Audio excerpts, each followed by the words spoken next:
Hello everyone, this is a Garen guide. This video will include abilities, masteries, matchup, item order, pros and cons.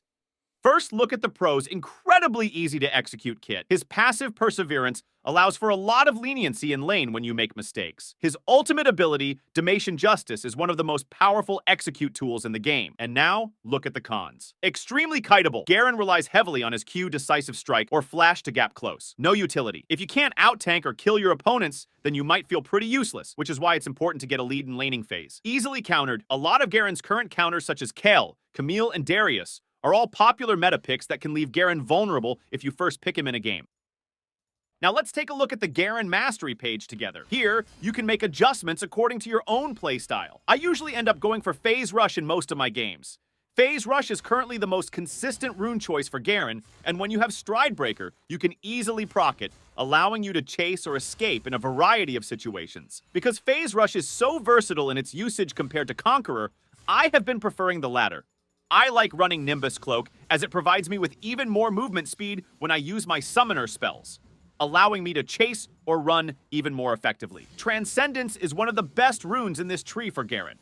It's pretty much free ability haste to use all your abilities faster.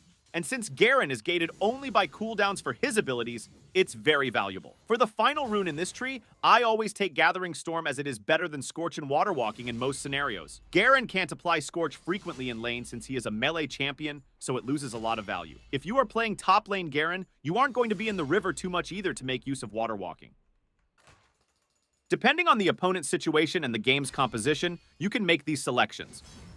You can choose Doran's Shield, Health Potion, and Stealth Ward as your starting items. After 5 minutes, for your early item pick, you can go for Hearthbound Axe and Iron Spike Whip for damage. Up to 20 minutes, you can consider purchasing Stride Breaker, Berserker's Greaves, and Hull Breaker. For your full build, after getting Black Cleaver recently, you can continue with Phantom Dancer and Sterax Gauge. If the opposing team is full ad, you can also use this item build. If the opposing team is full app, you can also use this item build.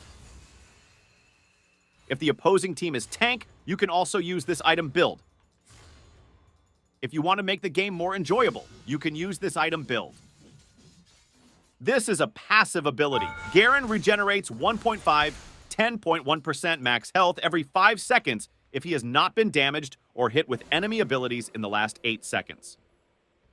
This is a Q ability. Garen removes all slowing effects on him and gains 35% bonus movement speed. His next attack silences for 1.5 seconds and does physical damage. This is a W ability. First passive, killing units permanently grants 0.2 armor and magic resist, up to a max of 30. At max stacks, Garen gains 10% armor and magic resist. Active, Garen steals his courage for seconds, reducing incoming damage by 30%. He also gains shield and 60% tenacity for 0.75 seconds. This is a E ability. Garen rapidly spins his sword for 3 seconds, physical damage 7 times over the duration. The nearest enemy takes physical damage per strike instead. Champions hit by 6 strikes lose 25% armor for 6 seconds. This is a ultimate. Garen calls upon the might of Demacia to slay his enemy, missing health as true damage.